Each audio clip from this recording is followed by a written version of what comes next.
Welcome to Hi. Fit Friday. We have a special guest today, Sharon King. She's the owner of Castle Business Solutions, and she's going to talk to us today about what it's like to be an entrepreneur. Tell us a little bit about yourself. Okay, well, thank you, and I'm so happy to be doing this interview with you. You look great, and that background is just very impressive. I mean, you're making me look really good. Just a little bit about myself. I'm from a little small town in Texas. So I'm a Southern girl and have been around the Dallas area much all of my life. I went to Kilgore College first, and then on the back end to North Texas State. And then I've gone to other colleges through business, through the Association of Castle Mailing Center and Castle Business Solutions. And those include Tuck School of Business and Kellogg's. Before going into the small business world was Dr. Pepper 7 Up. And I can tell you that I loved that job. I was a promotions coordinator, and father owned the company then along with two other partners, and he bought them out. And this was like in 1996 when I came on board, but the company started in 1978. Wow. So I was barely out of high school then. So I started the company, Castle Business Solutions. The doors open in August, and here it is, August 2020, 10 years later. Congratulations. Thank you. It was my goal. First couple of years are the hardest, even though they were not that hard for me, because understand, I was able to bring over the customers from Castle Mailing Center. So I was lucky in that respect, okay? But I had to keep the doors open. So that's a blessing. So yes, the luck at first, but I had to keep them open, or otherwise they were going to go elsewhere. So, but around mid 2013, 2014, and that's my mother had passed and I was handling her affairs, the business started to take a little turn. And the way it took a little turn is because the customers that I brought over with me, they decided, okay, Sharon, we love you, we love Castle, but why do we really need you as a middle person? We can just go directly to the source. And so when that happened, and I knew it was going to happen, I had to tweak the company's model some, and that's when I got into the government side of business. They like to see a small business managing contracts so that they can show that they're spending money with small businesses, and that's called a set-aside contract. And it's because it's set aside for small businesses like Castle.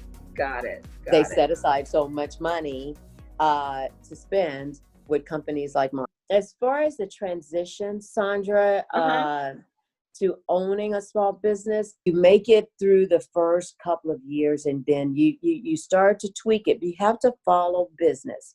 The way that the trend of business goes is the way that the trend of your company needs to head. Okay. So as long as you're following that, no matter what type of business that you're in, you should be able to maintain and sustain. I mean, look at what we're in right now. That's what I was going to ask you. How has COVID affected your business right now? It's crazy. Okay. It's crazy. On one hand, it has increased tremendously. Okay. And the reason it's increased tremendously is because that hospital that we mail prescriptions for, well, it's tripled. Because they're not letting patients in the clinics. Right. So it's quadruple, actually. So that's a blessing. That's awesome. On the other hand, the politicians, the political mailings that we used to do, now they're doing Zoom meetings like this, Zoom conferences. Oh. They're not printing and mailing. So, and right now we're in political season, but they're not doing any mailings. I was wondering how that was affecting you, because I know that was a large part of your business. Wow. It is affecting it. It is affecting it. It's not going to close doors at all, but it is affecting the business. Yes, I still have other customers, but that was a big chunk of it. But see, that business is also seasonal. So there's not always a campaign running. I mean, so. I mean, I know you gave me a little bit of tips for our listeners. What would be like the major thing that you gravitated to that made you so successful? Believe in yourself. Oh. My gosh, there's going to be so many distractions that are coming your way because first of all, you're a woman, and it's just always something else that will come up that just you're tested. That's what I call it. You're constantly tested, but you can't ever let that get you down. And if you do, let it get you down temporarily. It's okay to be human, but then you have to pick yourself up and you just keep going and you believe in yourself, and you're going to make lots of mistakes. I made lots of mistakes, but I also did a lot of good things too. But you learn from those mistakes, because if you keep making the same ones, there is a problem and your doors will close eventually. So my biggest thing, I would say my biggest takeaway is I have constantly believed in myself. That would be the number one. Okay. Second one is, and I'll go back to what I said, you have to follow the trend of business. You need to understand business. You have to almost see it coming before it happens. So you've got to be flexible enough in your model to be able to tweak it. You cannot just stay the same, because look at what we're in right now. It's impossible to work through what we're in right now. So you have to tweak how you're doing business, and that's what we're doing on quotes as far as prime. And see, we normally were the prime. Now we have to tweak it, and we have to now let them be the prime, and we are the hub in order to bid on a proposal on some. And that's a little tricky. Okay.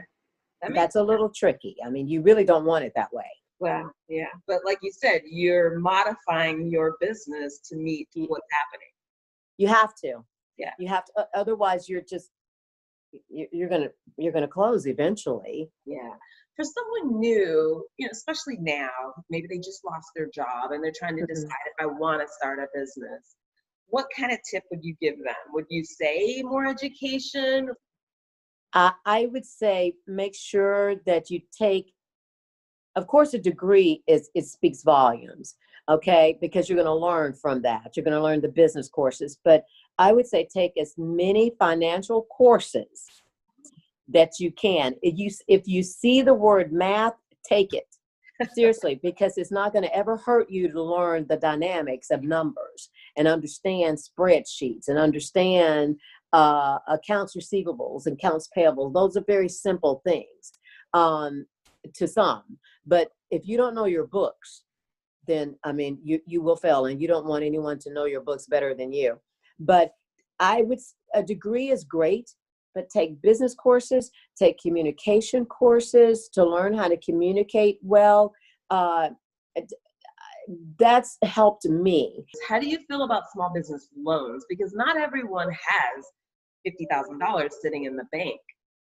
As getting a loan, I didn't need to. Now, what we're in right now is a little bit different, because the SBA has offered the economic disaster loans. So I have taken advantage of that, and was not awarded, but I've taken advantage of that, and it came my way. I believe it should have to any small business owner, because no one asked for this. So it really is a cushion, but it is not revenue. People have to understand that. This is not revenue. This does not go towards showing that you have made this much money this last year. You're in your fiscal. It should be for payroll and those things.